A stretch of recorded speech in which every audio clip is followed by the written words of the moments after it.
पक्का समझो, पक्का, ये हमारी बात पक्की समझ लो। हमारा मालिक एक एक सेकंड आपको देख रहा है और वो आपके सच्चे मार्ग पर चलने का हिसाब ऐसा देगा कि निहाल हो जाओगे। वो कैसे देता है, वो सृष्टि कैसे बने? किसी इंजीनियर ने बनाया क्या भगवान की बात को? भगवान ने सलाह ली कि इंजीनियर साहब हमको मृत्युलोक कैसा बनाना है, स्वर्गलोक कैसा? कुछ नहीं, किसी कारीगर की जरूरत नहीं, किसी इंजीनियर की, किसी बिल्डर की जरूरत, कोई सामग्री की जरूरत नहीं। हो गया, एक पलक झपकते अनंत ब्रह्मांडों का जिसने सृजन कर दिया, उस स्वामी को हम अपना मालिक मानते हैं। वो हमारे लिए क्या नहीं कर देगा, पर भरोसा भगवान का जल्दी नहीं हो पाता। इसीलिए मुझे लगता है बच्चा कि हम सबको, आप पूर्वजों की बात पढ़ के देखो, जो सबको गुरुकुल में रखा जाता था, चाहे राजकुमार हो चाहे एक साधारण गृहस्थ का बच्चा हो, एक सीमा में सबको बैठाल के गुरुजन उपदेश करते। क्यों रखा जाता था? राजकुमार है, घर आके पढ़ा जाओ, चक्रवर्ती सम्राट का लड़का है। यहां तक कि भगवान भी गए, चाहे राम जी हो और चाहे कृष्ण जी हो, संदीपनी जी के आश्रम में भगवान कृष्णचंद्र जी और योग वासिष्ठ का उपदेश करने वाले भगवान श्री राम जी को श्री वशिष्ठ जी के गृह में बार बार, और विश्वामित्र जी के द्वारा कई शिक्षाएं दीक्षाएं भगवान ने प्राप्त। तो भगवान को क्या प्राप्त करना यार?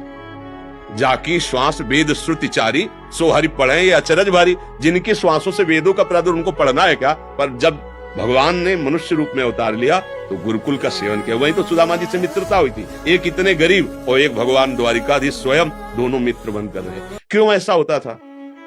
क्योंकि उनके अध्यात्म की जागृति होती थी। आज छोटे छोटे बच्चों को मोबाइल ने, कुसंग ने, जिन बच्चों को अभी बिल्कुल उस विषय से अनभिज्ञ होना चाहिए, उन विषयों के वो ज्ञाता है।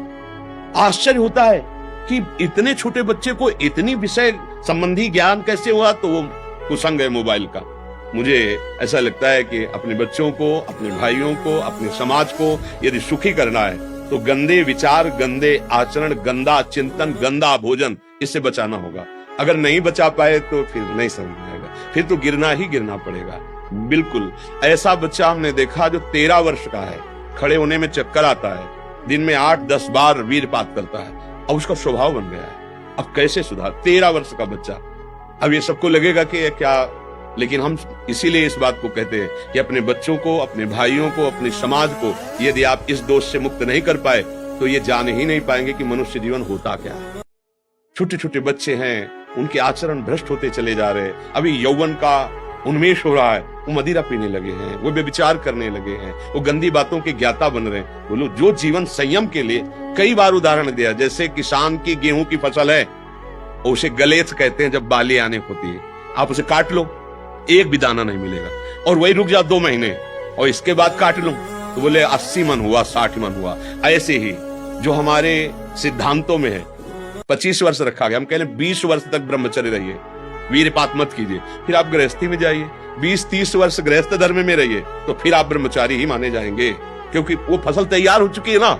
जो फसल परिपक्व हो गई उसमें 40 मन 50 मन अन्न हुआ और वही 2 महीने पहले काट लो तो भूस भी सही नहीं हो पाएगा, दाना की तो बात जाने दो। ये नई अवस्था ब्रह्मचर्य के लिए होती है। ब्रह्मचर्य से रह के, व्यसन रहित रह के, धर्म की शिक्षा, समाज सेवा की शिक्षा। अब हमारे